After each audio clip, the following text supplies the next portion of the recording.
Hello mga kabayan, welcome.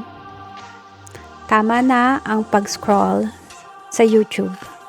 I-type na ang Nurse ng Bayan para sa mga health tips and advice. Palaging pagod, madaling magkasakit, hirap makabawi kahit sa simpleng karamdaman. Maaring kailanganin ng iyong resistensya ang dagdag na lakas. Para manatiling malusog, masigla at iwas sakit. Tuklasin natin ang mga simpleng gawain na kayang protektahan ang katawan mula sa loob palabas. Bakit mahalaga ang resistensya?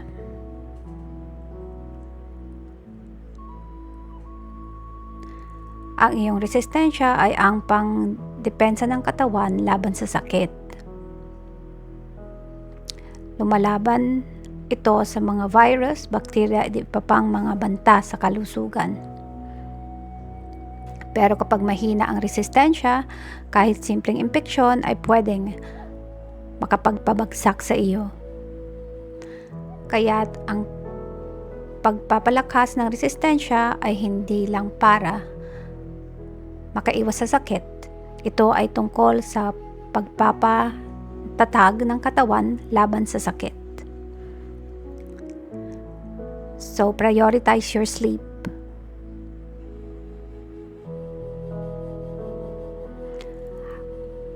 Ang tulog ay panahon ng pag-aayos at pagpapalakas ng katawan. Habang nasa malalim na tulog,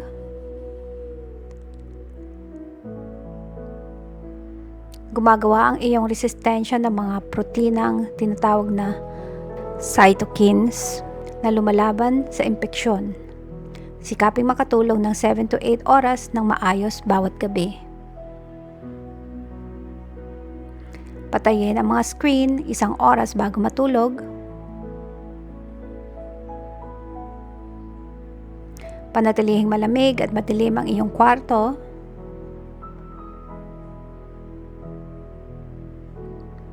At sundin ang regular na schedule ng pagtulog. Kumain ng pagkain pampalakas ng resistensya.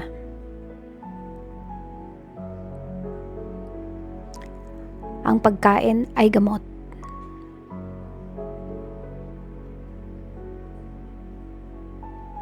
Kumain ng maraming prutas,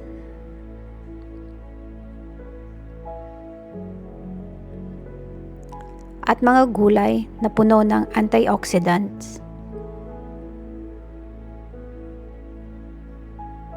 at fiber.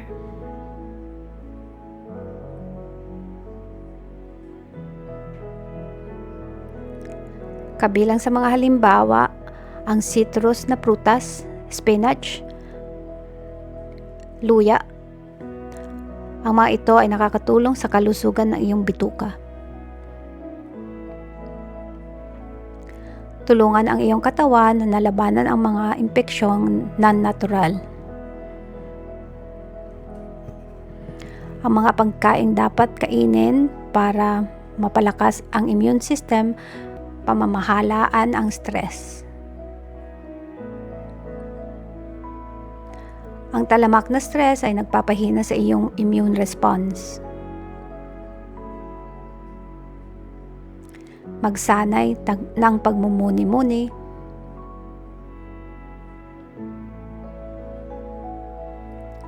Malalim na paghinga.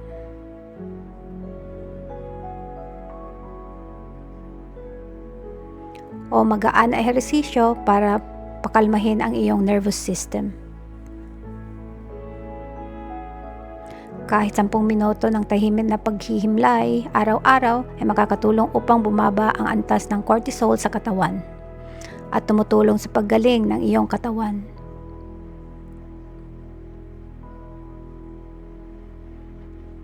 Manatiling aktibo.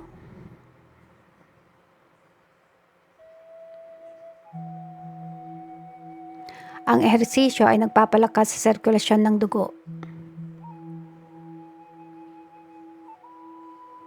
tumutulong sa mga selula ng immune system na gumalaw ng mabilis at mahusay. Hindi mo kailangan ng matinding pag-eehersisyo.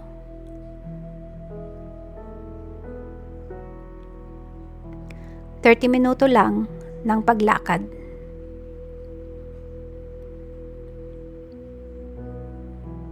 Sayaw at yoga, natural na paraan para gumaan ang pakiramdam. Manatiling hydrated.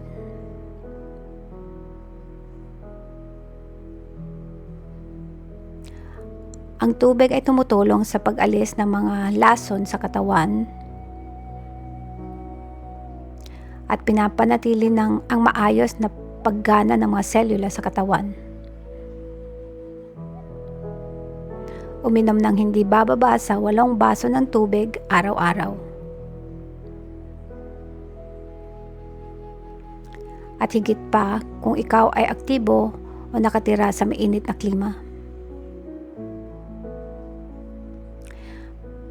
Magpa-araw at kumuha ng bitamina D. Tumutulong ang bitamina D sa pag-regulate ng immune response ng katawan.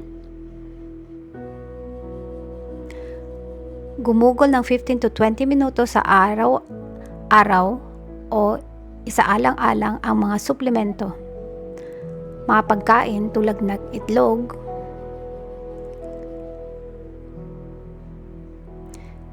isdang mayaman sa malusog na taba,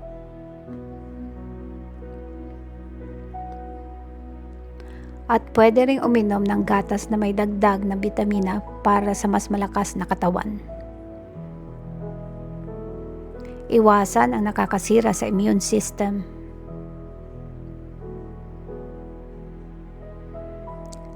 Limitahan ang asukal, alak at paninigarilyo. Pinipigilan ng mga ito ang maayos na paggana ng immune system.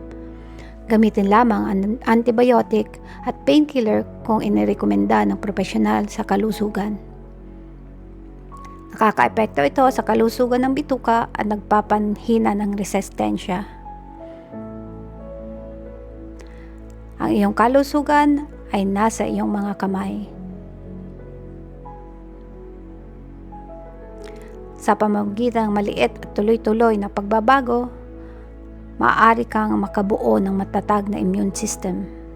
Manatiling ligtas at malusog, at kung may tanong ka tungkol sa kalusugan, huwag mahiyang mag-comment. Salamat mga kabayan. Till next time!